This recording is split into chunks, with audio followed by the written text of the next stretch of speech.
Hey buddies, welcome to AmassGames. My name is Simon. This is The Others. Now this is set up specifically for scenario A. We're dealing with Haven's Last Stand if you're playing as a beginner. I am a beginner. I've just been playing as the heroes. That's the alpha team. These are just my dead heroes. I've got 3 left in shot here. Brad, Morgana and Carl, who can turn into a werewolf. Well, actually with Carl human and Carl werewolf.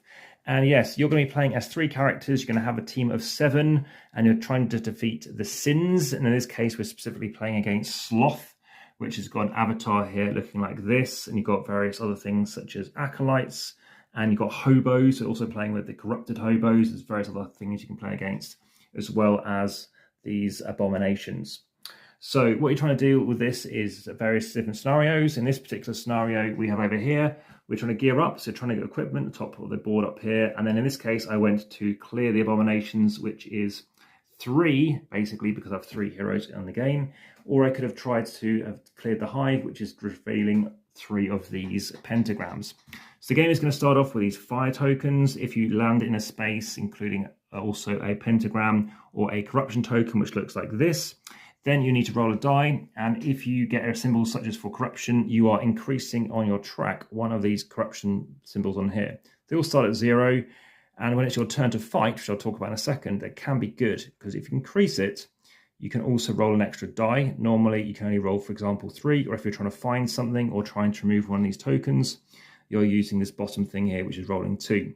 So the reason why you might want to reveal them is if you happen to get the respective hit, you can remove this token, which again is good because it stops people from getting corrupted or stops losing life from these fire tokens. Or the pentagrams, which what they do is allow these guys to fight with an extra die. So on your turn, like I said, you can increase this by up to 1 space. And in this case, for example, it allows me to take an extra defense. So I start off with 2, I can absorb 1 more.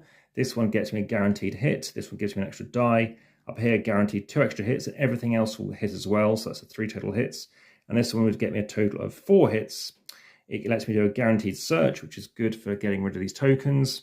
It also allows me to deal with a corruption, and it also gives me a defense. However, any more times I need to take corruption, I will be losing a life, which covers one of my abilities here, which means I'll take fewer things the next time this happens. So let's say I was down here and I've lost a life, and let's say I just lost another life. Then I might cover this one. Again, I can cover these in any order I want, or such as this one. If I move up here, I now can trigger all of these apart from what's been covered.